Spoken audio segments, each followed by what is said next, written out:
fait d'études secondaires. Les choses commençaient à devenir vraiment sombres pour David. Il aimait beaucoup sa sœur et il voulait qu'elle ait la meilleure vie possible. Mais en ce moment, il se sentait perdu et seul. Un jour, à l'atelier de mécanique, David est allé voir son patron et lui a demandé s'il pouvait faire quelque chose pour gagner plus d'argent.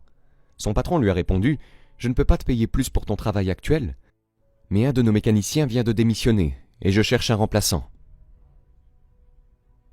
« Oui, j'ai un peu d'expérience, » a répondu David. « Vraiment ? Je plaisantais un peu pour être honnête. Tu travailles ici depuis 3 mois et tu me dis seulement maintenant que tu sais réparer les voitures ? Ouais, je ne sais pas. J'ai juste pensé que vous n'aviez pas besoin d'un mécanicien et que j'avais besoin d'un travail. Donc je faisais juste mon travail, dit David. Ok.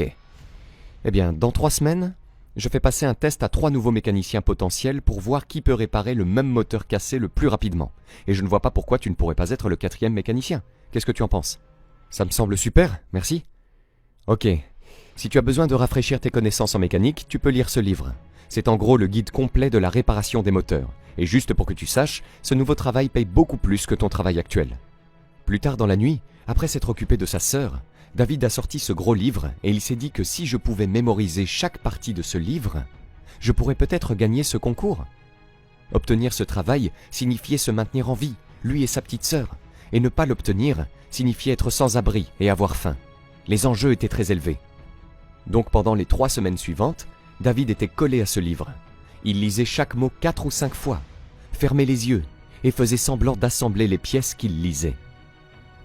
Il visualisait les problèmes auxquels il devait faire attention et comment les résoudre.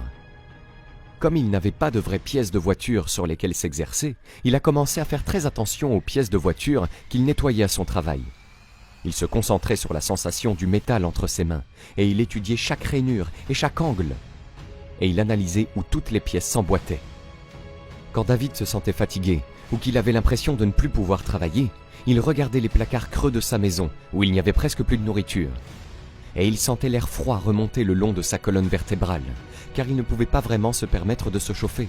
Mais plus important encore, il regardait sa petite sœur affamée, confuse et triste, qui n'arrivait toujours pas à comprendre que sa mère et son père étaient partis. Une telle épreuve n'était pas faite pour un enfant. David n'avait pas le choix. Pendant les 3 semaines suivantes, il a à peine dormi, mangé et bu. Tout ce qu'il a fait, c'est travailler. Enfin, le jour du concours est arrivé. David est entré dans le magasin et il a vu les 3 autres mécaniciens, qui avaient tous leurs propres outils, leurs propres serviettes,